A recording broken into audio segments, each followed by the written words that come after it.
제목이 하나님 나라입니다. 하나님 나라. 한번 따라서 하십시다. 하나님 나라. 한 번 더. 하나님 나라. 예. 하나님 나라에 들어갈 사람. 사실은 제가 하나님 나라에 들어갈 사람이 어떤 사람인가, 그것을 묵상하면서 오늘 이 말씀을 준비했습니다. 오늘 서두에 설교의 말씀을 시작을 하면서 제가 소개를 해드리고 싶은 성경이 한 두세 군데가 있는데 좀 말씀이 조금 깁니다. 그래서 이 말씀을 함께 보면서 좀 내용을 생각을 하시면 참 좋겠어요. 요한계시록 21장 1절부터 4절입니다. 이 말씀을 소개를 하는데 이 말씀은 하나님 나라에 대해서 소개를 하는 하나님 말씀이에요. 그래서 하나님 나라를 생각하면서 이 말씀을 함께 읽었으면 참 좋겠어요. 천천히 같이 읽습니다. 또 내가 새 하늘과 새 땅을 보니 처음 하늘과 처음 땅이 없어졌고 바다도 다시 있지 않더라. 또 내가 보매 거룩한 성 새 예루살렘이 하나님께로부터 하늘에서 내려오니 그 준비한 것이 신부가 남편을 위하여 단장한 것 같더라. 하나님의 장막이 사람들과 함께 있음에 하나님이 그들과 함께 계시리니 그들은 하나님의 백성이 되고 하나님은 친히 그들과 함께 계셔서 모든 눈물을 그 눈에서 닦아주시니 다시는 사망이 없고 애통하는 것이나 곡하는 것이나 아픈 것이 다시 있지 아니하리니 처음 것들이 다 지나갔음이로라. 아멘. 이 말씀은 하나님께서 사도 요한에게 하나님 나라의 광경을 계시를 통해서 보여주시면서 사도 요한에게만 이걸 보여주셨어요. 그러시면서 말씀하시기를 네가 본 이것을 내가 너에게 보게 한 바로 이 하나님 나라의 모습을 세상에 있는 교회들에게 말하라. 세상에 있는 교회들에게 전해라 라고 보여주신 하나님 나라의 계시입니다. 이 요한계시록 방금 읽은 이 말씀의 이 광경, 바로 이 하나님의 나라에 대해서 또 그 나라의 모양을 또 보여주셨는데 요한계시록 21장 10절서부터 27절 내용인데 이것을 제가 조금 함축을 해서 또 소개를 해드립니다. 자, 이 말씀도 같이 한번 읽겠습니다. 성령으로 나를 데리고 크고 높은 산으로 올라가 하나님께로부터 하늘에서 내려오는 거룩한 성 예루살렘을 보이니 크고 높은 성곽이 있고 12문이 있는데 문에 12천사가 있고 그 성곽은 벽옥으로 쌓였고 그 성은 정금이며 성의 길은 맑은 유리 같은 정금이더라. 그 성은 해나 달의 비침이 쓸데없으니 이는 하나님의 영광이 비치고 어린 양이 그 등불이 되어 거기에는 밤이 없음이라. 무엇이든지 속된 것이나 가증한 일 또는 거짓말하는 자는 결코 그리로 들어오지 못하되 오직 어린 양의 생명책에 기록된 자들만 들어가리라. 자, 하나님 나라를 이렇게 하나님께서는 알려주셨어요. 뿐만 아니라 한 군데를 더 소개를 해드릴 건데요. 그 하나님 나라가 얼마나 행복하고 평화로운지 구약 성경 이사야 11장 6절에서 8절에서는 이렇게 소개를 했습니다. 그때에 이리가 어린 양과 함께 살며 표범이 어린 염소와 함께 누우며 송아지와 어린 사자와 살찐 짐승이 함께 있어 어린아이에게 끌리며 암소와 곰이 함께 먹으며 그것들의 새끼가 함께 엎드리며 사자가 소처럼 풀을 먹을 것이며 젖 먹는 아이가 독사의 구멍에서 장난하며 젖된 어린아이가 독사의 굴에 손을 넣을 것이라. 이렇게 그 하나님 나라의 광경, 모습에 대해서 이렇게 하나님이 알려주셨어요. 자, 이것을 알려주신 분이 하나님 나라의 주인 되시는 우리들의 아버지이신 하나님이십니다. 참 멋있는 하나님 나라죠. 이 나라가 저와 여러분의 나라입니다. 우리들이 살고 있는 이 세상은 우리들이 여행자처럼 나그네처럼 그저 한 생애 동안 머물다가 이제 떠날 건데, 우리가 이 여행, 인생의 여행을 마친 후에는 바로 주님께서 이렇게 알려주신 이 나라에서 영원히 사는 거예요. 영원히 사는 거예요. 자, 여러분, 그런데 궁금한 게 있어요. 이제 오늘 이 말씀 속에서 궁금한 거, 과연 누가 그 하나님 나라를 들어가게 될까 하는 거죠. 누가 그 나라에 들어가게 될까? 부디 바라기는 여기 앉아 계신 저와 여러분 모두를 포함해서 우리 중에는 단 한 명도 낙오되는 분이 없기를 바랍니다. 모두가 다 들어가게 되기를 주님의 이름으로 축원합니다. 오늘 이 말씀을 통해서 누가 그 나라를 들어가게 될까 하는 것을 분명하게 밝히고자 함이에요.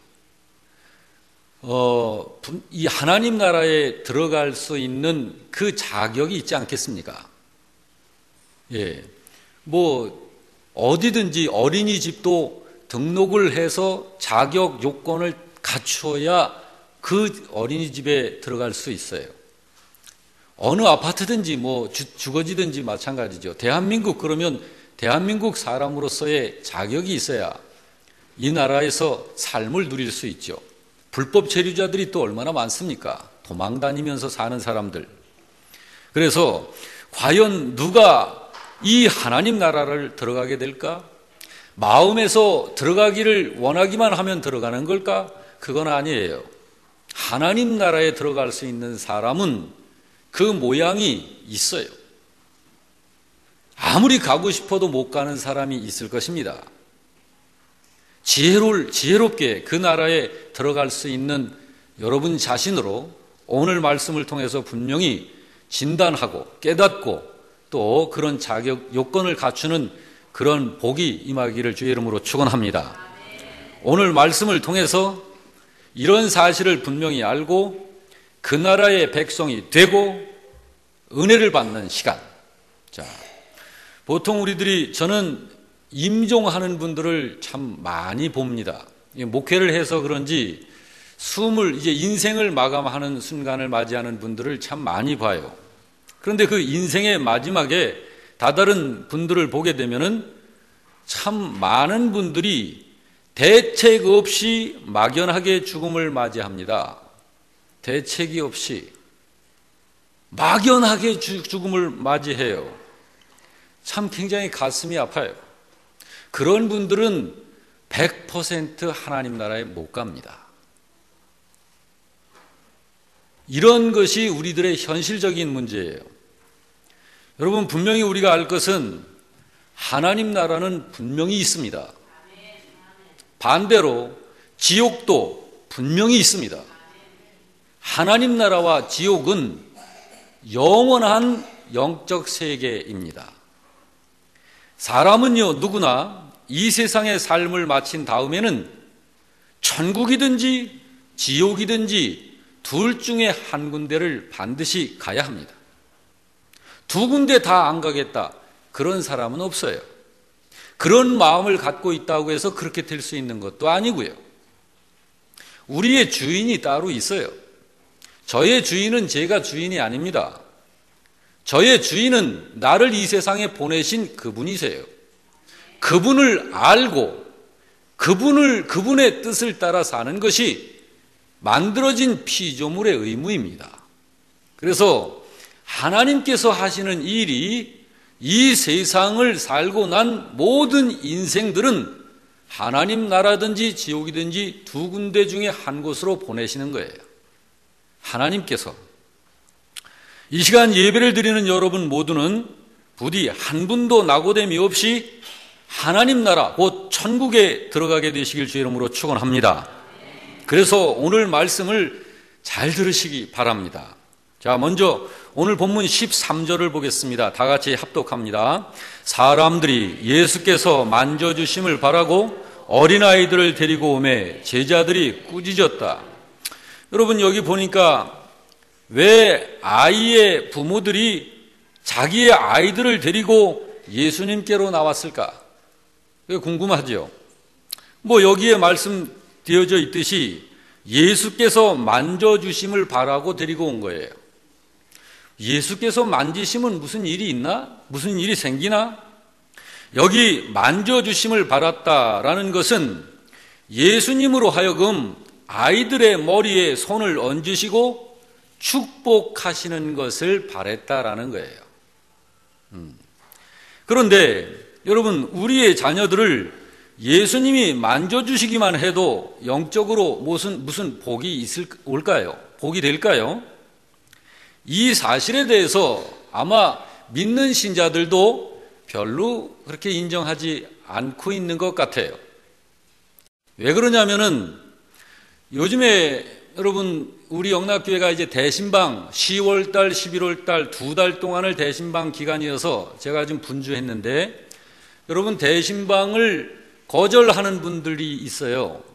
대신방을 거의 다 받으셨는데 거절하시는 경우는 이런 경우입니다.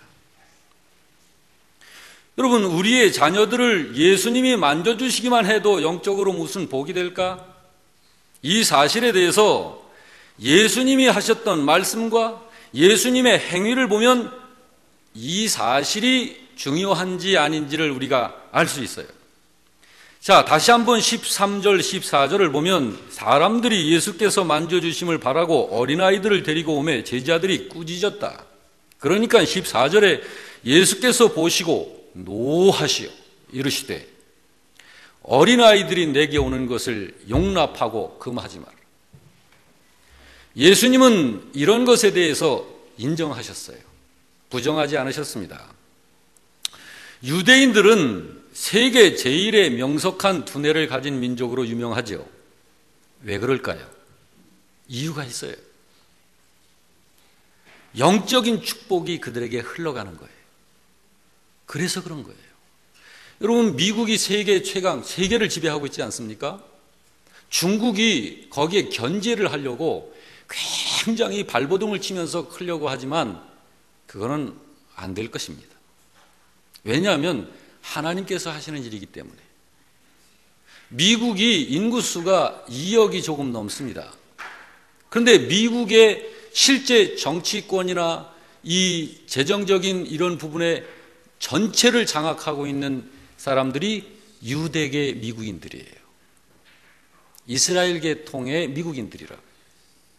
여러분, 이 사람들이 왜 그렇게 막강한 엄청난 힘들을 갖고 있을까요? 영적인 힘이 흘러가는 거예요. 이건 하나님의 역사입니다. 그래서 유대 사회에서는요, 아이를 낳으면 첫 돌이 되기 전에 랍비에게 무조건 데려가는 거예요. 왜? 랍비로부터 축복을 받으려고. 영적인 복을 받으려는 거예요. 그런 관습이 지금도 있습니다, 이스라엘은. 자, 우리 교회 성도 여러분들도 그러시길 주의 이름으로 축원합니다. 여러분, 교회가 이게 사람 교회인가요? 주인이 하나님이신가요? 사람인가요? 하나님이시죠. 근데 교회가 예수님께서 지상에 계실 적에 이곳저곳을 다니시면서 믿는 자들을 찾아 신방하시고 영적으로 복을 주시며 하나님의 말씀으로 권면하시고 삶을 돌아보시면서 지도 코치하셨어요. 그것이 필요합니까? 필요합니다. 있어야 합니다. 그것으로 사는 거예요. 그러면 주님께서 세우신 교회에 오늘날에는 주님께서 그 일을 안 하실까요? 주의 종들을 통해서 그 일을 하시는 거예요. 그러므로 여러분, 신방 아직 안 받으신 가정들은 신방 받으셔야 합니다. 그건 자유이시지만, 받으시든지 안 받으시든지 자유이시지만 여러분들이 잘 그 부분을 대해서 아직 생각을 못 하실 수도 있었어요. 그러니까 여러분, 이런 사실들에 대해서 생각을 하시고 알게 되신 분들은 여러분, 인간 교역자들이 가고 신방대원들이 가는 게 아니라 주님께서 교역자들을 통하여 가시는 거예요. 그걸 여러분 아시길 바랍니다. 우리 교회 성도 여러분들이 바로 유대인들이 하나님의 문화, 여러분 하나님께서 세우신 민족이 그들이에요. 그들의 모든 시작부터 과정이 하나님의 문화입니다. 여러분, 그런 것이 잘하는 거예요. 왜 그게 잘하는 거냐면 바로 주님께서 복의 근원이 되시기 때문입니다. 예수님이 바로 우리 인생들의 길이 되시고 예수님이 바로 진리이시고 생명이시기 때문에, 그래서 여기 오늘 본문에 보면은 아이들을 데리고 예수님께 찾아오는 거예요. 예수님이 만져주시기를 바라고. 이것은 굉장한, 이거는 여러분 비밀스러운, 이건 복입니다. 여러분, 부모가 그리스도인이라면 반드시 그 자녀도 그리스도인이 돼야 맞는 겁니다. 왜 그러냐면 그게 부모의 사명이에요. 여러분, 부모의 사명이 뭡니까? 나 예수 믿고, 종교는 자유니까 나는 예수 믿고 얘들아 니들은 뭐든지 니들이 믿고 싶은 거 믿어. 여러분, 이런 경우는 없어요. 이런 경우가 어디 있습니까? 부모의 사명은 내 자녀가 하나님을 경외하고 경건히 하나님을 섬기는 하나님의 자녀가 되게 하는 거예요. 그게 부모의 사명이에요. 여러분, 그러므로 부모가 그리스도인이면 반드시 그 자녀도 그리스도인이 되도록 해야 합니다. 자녀에게 있어서 그것처럼 큰 복은 없는 거예요. 그게 자녀를 사랑하는 진정한 부모의 자녀를 향한 사랑이기 때문에 그렇습니다. 여러분, 진정으로 부모가 자녀를 사랑하는 게 여러분은 뭐라고 생각합니까? 저 같은 경우도 역시 마찬가지예요. 흔히 우리 부모님들은요, 애들 좋아하는 것을 사랑하는 것이라고 생각해요. 근데 그건 착각입니다. 물론 자녀를 좋아하는 것이 사랑일 수는 있지만 그것이 전부가 아니에요. 가끔 보게 되면 부모의 의무를 다하는 것이 또한 자녀를 사랑하는 것이라고 생각해요. 부모의 의무를 다하는 것. 자, 이건 사회적인 개념으로 제가 말을 드립니다. 그래서 학교에 잘 다닐 수 있도록 뒷바라지 잘해주고, 학비 대주고, 용돈 잘 대주고, 학원 보내서 좋은 대학 들어가게 해주고, 결혼시켜주고, 집 사주고, 나중에 재산 물려주는 거, 이것이 부모의 의무로 생각합니까?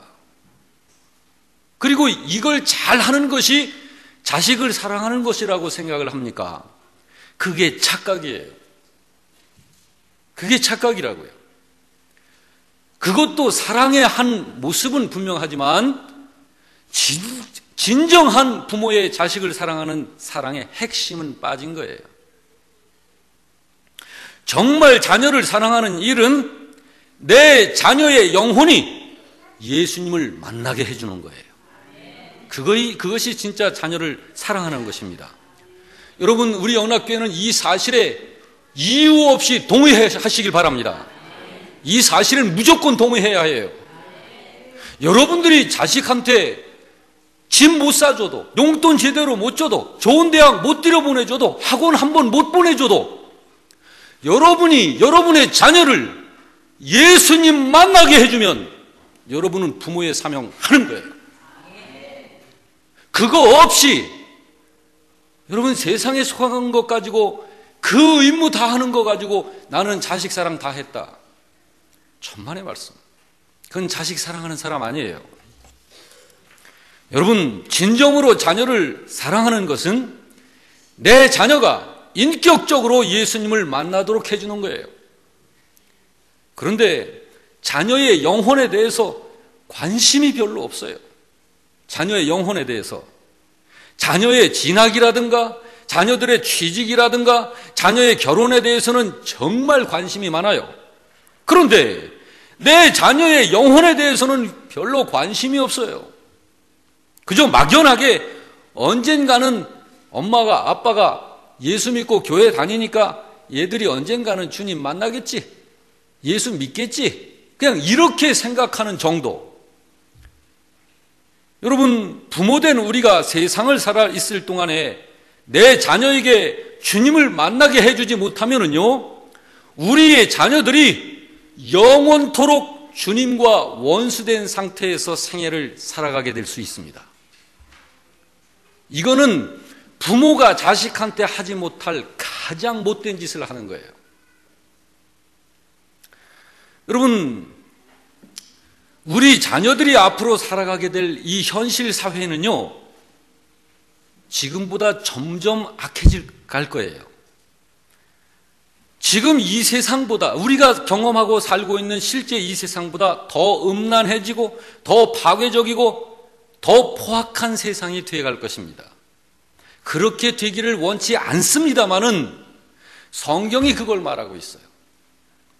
여러분, 사회학자들의 자료에 의해서도 이런 것들이 증명이 되고 있는데, 우리의 자녀들이 고등학생이 될 때까지 컴퓨터 또는 어떤 휴대폰 이런 것을 통해서 살인, 폭력, 음란물 이런 것들을 고등학생이 될 때까지 20만 번 이상을 경험을 한대요. 컴퓨터와 휴대폰을 통해서 20만 번 이상을 경험을 한대요. 살인 사건, 폭력 사건, 음란물 이런 것들을 경험하는 그런 게, 이게 무슨 얘기냐면 우리 아이들을 그냥 입히고 먹이고 용돈 주고 학교 보내는 것만으로는 휴대폰과 컴퓨터 같은 것을 통해서 접촉하는 살인적 영향, 폭력적 영향, 음란성의 영향에서 전혀 방어가 되지 않는다는 말이에요. 그렇기 때문에 그런 상태에서는요, 우리 아이들이 자연스럽게 파괴적이고 폭력적이고 음란적인 영향을 받게 된다는 거예요. 자연히. 여러분, 실제적인 예를 들자면 금년입니다. 멀지도 않은, 여기서 차 타고 20-30분, 한 1시간도 채 안 걸리는 여주경찰서에 10대 청소년 아이들이 검거가 됐어요. 근데 이 아이들의 범행이 말로 할 수 없어요. 어떻게, 여러분, 적어도 10대 청소년이 중학생 이상입니다. 중고등학생들인데 이때 아이들은 중학생 아이들이었어요. 요 키가 이제 뭐 160도 안 되는 녀석들이 서너 명이, 얘들이 어울려 다니면서 여학생들을 납치를 해요. 납치해서 강제로 술을 먹여놔요. 그래서 이 여자아이들이 자기의 몸을 가누지 못하게 해놓고 별짓을 다 하는 거예요. 그리고 그것을 다 휴대폰으로 동영상 촬영을 또 해요. 실제입니다. 금년에. 여러분이 우리들이 잘 알지 못하고 인식하지 못하는 사이에 우리 주변은 완전히 귀신들, 이 사탄의 이 작업에 무슨 작업장과 같은 일들이 벌어지고 있다. 아이들이 쉽게 하는 놀이 중에서 기절놀이라는 게 있어요. 조금 마음에 안 드는 아이들, 그러면 몇 명이 모여가지고 그 아이를 불러서 목을 그냥 잡습니다. 그러고 한 2분, 3분 동안 다른 애들이 팔다리 잡고 있게 하고 욕을 조이고 있는 거예요. 그러면 애가 실신을 해요. 그럼 이제 애가 기절을 한 거예요. 그러면은 집단 구타를 해요. 언제까지? 깨어날 때까지. 이건 목숨을 담보로 한 아이들의 장난이에요. 이게 장난을 그렇게 한다고요.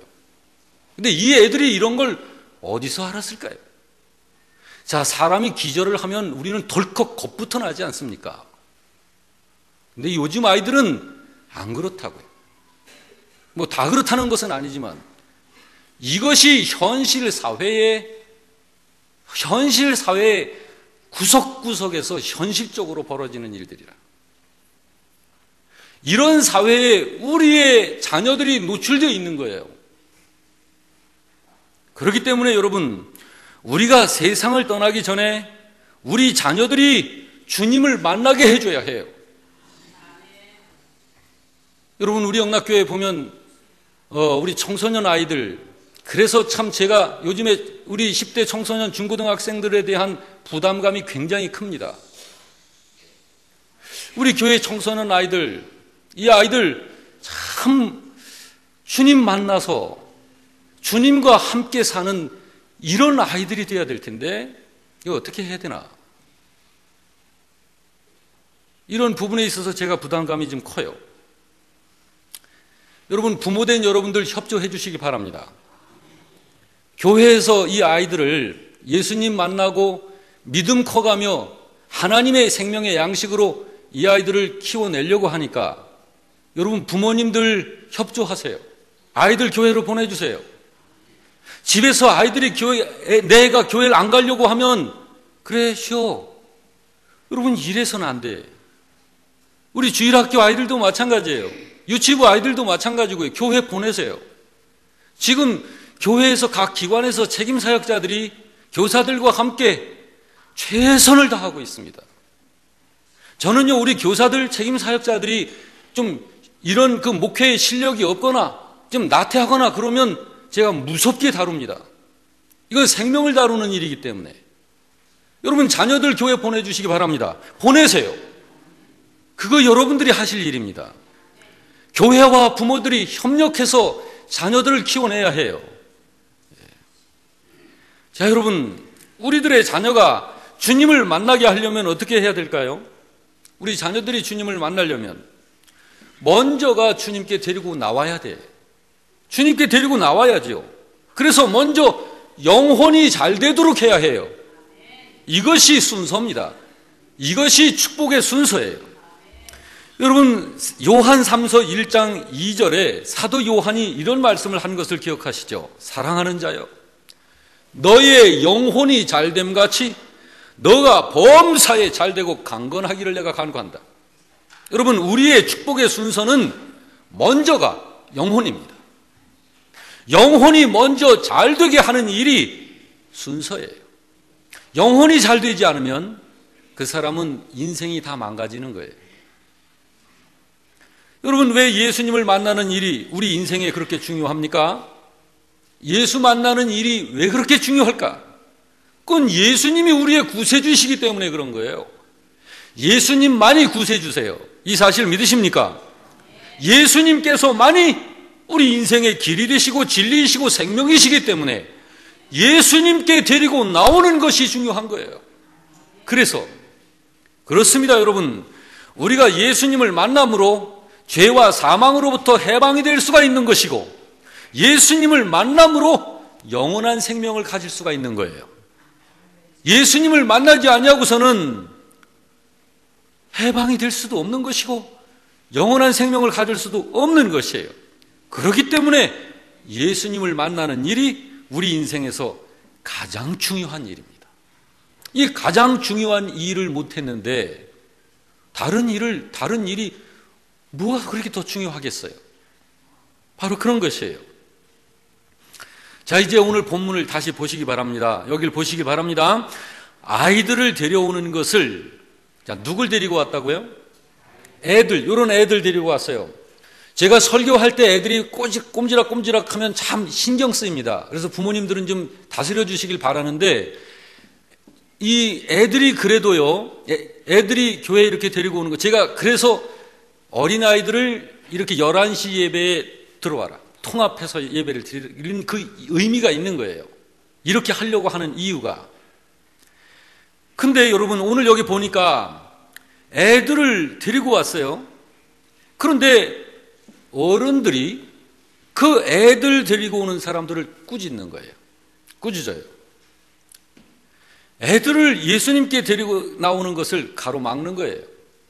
13절을 다시 보면 사람들이 예수께서 만져주심을 바라고 어린아이들을 데리고 오매 제자들이 꾸짖었다. 이때 왜 꾸짖었을까? 꾸짖는 이유가 분명히 있죠. 그 몇 가지 이유 중에 아마 일반적인 것을 제가 소개를 하자면, 하나는 이 아이들을 못 데려오고 오게 해서 그 일을 잘하는 것이 예수님 비서 역할을 잘하는 것이다. 제자들이니까 예수님 비서 역할을 잘하는 것이다. 예수님 귀찮게 안 해. 애들이 오면 귀찮잖아요. 그럴 것이다 라고 생각을 하는 거예요. 자, 둘째는 애들은 아직 주님 만날 필요가 없다. 그러니까 애들은 아직 인격적 상대할 존재들이 아니다. 자, 이렇게 봤기 때문 아닐까요? 그러니까 아이들을 예수님께 데려오는 것을 못 데려오게 꾸짖는 거죠. 그런데 여러분, 그게 아니에요. 오히려 예수님은 아이들을 금하는 제자들의 그런 행동을 향해서 무섭게 꾸짖었어요. 무섭게. 그리고는 아이들을 부르셨어요. 아이들을 예수님 가까이 두셨습니다. 그리고서 어른들에게 명하시기를 어린아이들이 내게 오는 것을 금하지 말아라. 어린아이들이 내게 오는 것을 금하지 말아라. 그뿐이 아니십니다. 선포하시기를 하나님 나라가 이런 애들의 것이다. 이런 자들의 것이다. 자, 15절에서는요 이렇게 말씀합니다. 다 같이 누구든지 하나님의 나라를 어린아이와 같이 받들지 않는 자는 결단코 그곳에 들어가지 못하리라고 선포했습니다. 그런데 예수님의 모습을 보니까 꾸짖으시는 정도가 아니에요. 여기 14절을 보니까 아이들이 예수께 오는 것을 꾸짖는 제자들을 향해서 14절에 예수께서 보시고 노하시어 화를 내신 거예요. 예수님이 애들 데려오는 걸 꾸짖는 제자들을 보시고 제자들한테 화를 내신 거예요. 여러분, 성경에 보면 예수님이 화를 내신 때가 딱 두 번 있어요. 한 번은 성전에서 장사하는 사람들을 내어 쫓으실 적에 가죽끈을 가지고 그 짐승들을 후려치시면서 화를 내시면서 그 짐승들을 내보냈어요. 그리고 그 장사하는 사람들을 호되게 야단을 쳤습니다. 그리고 또 한 번 화내신 것이 오늘 본문이에요. 제자들이 어린아이들을 오지 못하게 할 때 화를 내셨어요. 예수님은 사람들이 자기를 십자가에 못을 박을 때에도 화 안 내셨어요. 여러분 아시잖아요. 얼마나 많은 사람들이 예수님을 결박해서 십자가에 처형을 하는 그런 죽임을 당하는 그 환경에서도 예수님 화 안 내셨어요. 머리에 과시관을 씌울 때에도 화를 내지 않으셨어요. 사람들이 욕을 하고 예수님에게 침을 뱉고 예수님을 뺨을 때리고 주먹으로 때리고 그래도 예수님은 화를 안 내셨어요. 그런데 아무리 제자들이라 해도 어린애들을 못 오게 하는 이런 일을 할 적에는 예수님이 화를 내셨어요. 화를 내셨어요. 그러면서 예수님은 하나님의 나라가 어떤 사람들의 것인지를 선언하셨습니다. 바로 그 어린아이들을 보시면서 하나님의 나라가 이런 자의 것이니라 라고 이야기하셨어요. 자, 14절 우리 다 같이 다시 한번 보십시다. 시작. 예수께서 보시고 노하시어 이르시되 어린아이들이 내게 오는 것을 용납하고 금하지 말라. 하나님의 나라가 이런 자의 것이니라. 자, 여러분, 여기 이런 자는 누구를 말합니까? 어린아이들을 가리키신 거예요. 자, 그러면서 계속 말씀하시기를 내가 진실로 너희에게 이르노니 누구든지 하나님의 나라를 어린아이와 같이 받들지 않는 자는 결단코 그곳에 들어가지 못하리라 하시더라. 그럼 여러분, 예수님께서 말씀하신 어린아이같이 하나님의 나라를 받드는 사람, 이 사람이 하나님 나라에 들어가는 거예요. 자, 이 말씀을 다시 다 같이 읽어봅시다. 시작. 어린아이같이 하나님 나라를 받드는 사람. 다시 한번 시작. 어린아이같이 하나님 나라를 받드는 사람. 이 사람이 하나님 나라 가는 거예요. 예수를 믿어도 이런 사람이 아닌 신자는 못 가는 거예요. 예수를 믿어도 이런 사람이 아닌 사람은 못 가는 거예요. 예수님께서 하신 말씀 아시잖아요. 나더러 주여 주여 하는 자마다 하나님 나라에 다 들어오는 게 아니다. 이렇게 분명하게 알려주시는데 우리는 정확하게 깨달아야죠. 알아야죠. 그래서 하나님 나라에 합당한 내가 되도록, 각자 내가 되도록 그렇게 교정해야죠. 우리 영락교회는 그래서 한 분도 낙오되지 않기를 주의 이름으로 축원합니다. 어린아이를 그냥 어린아이라고 말한 게 아니에요. 그러면 뭐 저처럼 어른은 못 간다는 얘기인가? 그런 의미는 아닙니다. 나이가 어려야 된다, 그런 말씀 아니에요. 또는 믿음 생활 한 연륜이 짧아야 된다, 뭐 그런 의미도 아니에요. 또는 애들처럼 무슨 사회적 지위가 없어야 천국 들어갈 수 있다, 뭐 그런 말이 아니란 말이에요. 나이라든지 신앙생활을 하는 어떤 그 횟수라든지 사회적 지위라든지 이런 것이야 어떠하든지 간에 우리의 속사람이, 우리의 중심이 어린아이처럼 순수하게 순진하게 하나님 나라의 복음을 받아들이는 사람, 할렐루야, 그런 신자가 하나님 나라의 주인이라는 말입니다. 그러므로 하나님 나라에 들어갈 사람은 어린아이같이 하나님 나라를 받드는 사람이에요. 이 사람이 하나님 나라에 들어가는 거예요. 바로 그런 어린아이와 같은 신자가 될 수 있기를 주님의 이름으로 축원합니다. 어린아이 좀 더 살펴보자고요. 우리 애들을 보면 굉장히 배울 게 많아요. 어린아이들의 특징이 있어요. 첫째는 굉장히 단순합니다. 조금 전에 하진이가 제 서재에 들어와서는 안 나가려고 그래요. 왜 안 나가려고 그러는지 아세요? 제가 캐러멜을 입에 넣어줬거든요. 그게 얘한테 너무 좋은 거예요. 밖에서 아빠가 부르는데 싫어. 안 나가는 거예요. 난 이 설교 원고를 마지막 정리 좀 하는 시간에 나는 분주한데 하진이는 옆에서 이거 뭐야? 저거 뭐야? 자꾸 물어보는 거예요. 그리고 캐러멜 다 먹으면 또 깎아. 저한테. 여러분, 애들은 굉장히 단순해요. 그게 특징이에요. 또 하나는 애기들은요, 철저히 의지합니다. 의지해요. 자, 셋째는 모든 필요를 부모님에게 구합니다. 애들은요. 하나 더 있어요. 철저히 부모님으로 인하여 삽니다. 이게 아이들이에요. 여러분과 저는 하나님 앞에서 하나님, 저 어른입니다. 우리 어른끼리 상대합시다. 이렇게 서지 마시기 바랍니다. 하나님 앞에 여러분과 제가 하나님의 아기로 서는 거예요. 하나님의 자식으로 서는 거예요. 예. 그러므로 애들한테 절대 없는 게 있어요. 애들한테 뭐가 없죠? 염려가 없어요. 애들한테 없는 게 염려예요. 그래서 애들 얼굴에는 주름이 없어요. 염려를 안 하니까. 이게 애들이에요. 예수님이 여기서 말씀하신 누구든지 이 어린아이들과 같지 아니하고서는 하나님 나라에 들어올 수 없다. 그 의미입니다. 오늘 우리 어른들이 이런 어린아이와 같은 믿음을 가져야 합니다. 자, 오늘 이 말씀을 드리려고 제가 한 주간 동안을 기도하면서 준비한 거예요. 이 말씀 드리려고.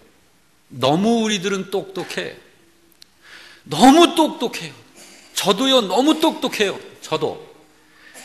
여러분, 우리가 똑똑한 만큼 하나님은 우리 상대하시기가 힘들어요. 하나님 말씀 앞에 얼마나 편안하게 서면 되는데 하나님 말씀 옆에서 그렇게 걱정을 해요. 똑똑하니까. 하나님이 똑똑한 신자들을 상대하시기가 힘들어요. 자, 우리 다 같이 14절, 15절을 합독을 해봅시다. 시작. 예수께서 이르시되 어린아이들이 내게 오는 것을 용납하고 금하지 말라. 하나님의 나라가 이런 자의 것이니라. 내가 진실로 너희에게 이르노니 누구든지 하나님의 나라를 어린아이와 같이 받들지 않는 자는 결단코 그곳에 들어오지 못하리라. 아멘. 여러분, 어린아이와 같은 믿음을 가진 신자가 어떤 신자일까? 왜 예수님은 하나님 나라를 어린아이와 연관시켜서 말씀하신 걸까? 그 이유가 몇 가지 있어요. 하나는 하나님의 말씀이라면 더 이상 따지지 않습니다. 어린아이와 같은 믿음을 가진 신자는 하나님의 말씀이라면 더 이상 따지지 않아요. 둘째, 그런 신자는 하나님만 의지합니다. 셋째, 그런 신자는 모든 필요를 하나님께만 구합니다. 하나 더, 그런 신자는 철저히 하나님으로 말미암아 살아갑니다. 이것이 예수님께서 오늘 말씀하신 어린아이와 같은 사람입니다. 그러므로 그런 신자들에게는 염려라고 하는 것이 거의 없어요. 염려라고 하는 게 거의 없어요. 예, 그렇습니다. 어린아이는 굉장히 단순해요. 부모님이시기 때문에 다 되는 거예요. 그냥 부모님이시기 때문에 그냥 의지하고 사는 거예요. 전적으로 부모를 의지하는 믿음, 그런 마음, 이게 애들이에요. 그렇기 때문에 애들한테는 절대로 염려가 없어요. 여러분, 저와 여러분은 하나님 앞에서 어른으로 서지 마시고 하나님의 자녀로 서서 어린아이와 같은 이런 믿음을 가지고 하나님 나라에 합당한 그러한 성도로서 신앙생활을 해나가실 주 이름으로 축원합니다. 아멘.